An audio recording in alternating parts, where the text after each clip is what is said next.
নাম লইতে পারে। একটা আছে কামালউদ্দিন জাফর, এটা তো জামাতের গুন্ডা। এই কামালউদ্দিন জাফরি যে একটা আছে, এটা পুরা করে যে পিএস এর বজুলে বাইকে গেছেন গিয়া।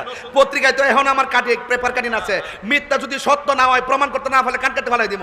এইগুলা বড় বড় দাড়ি রেখেছে, ঘুমটা দিয়া দিয়া একবার প্রশ্ন দিছে, তাহির হুজুরি কিতা কইছে, আমার নামটা ভরতে যায়, নাউজুবিল্লাহ মিন জালিক, নাউজুবিল্লাহ মিন জালিক, তাহিরির নাম আমি নিব। ওমা এমনি কইতার তো নাম আমি নিব, তাহিরি দি উল্লেখ কইরি কই আস্তাগফিরুল্লাহ, তার নাম আমি নিব। নিব কেমনে? পিএস এর বউ লয়ে বাইকে গেলে কি তা নন লইব? তাহিরি নাম নিলে তো আসল কথা কইয়া দিব। কথা কোন ঠিক না বেঠি?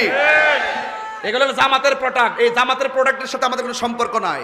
এরা দেশের শত্রু, এটা ধর্মের শত্রু। কথা কোন ঠিক না বেঠি? এরা যত ধরনের কথা বলবে দেখবেন, জাইন্না শুননে আহমদুল্লাহর পক্ষে যারা নিছে ম্যাক্সিমাম জামাত এইগুলো মওদুদি দর্শন লালন করে। ওবা জাতাকা দল্লান ফাহাদা, এই দল্লানের অর্থ করছে নবী নাকি পথভ্রষ্ট, আমার নবীর কোনো গুণ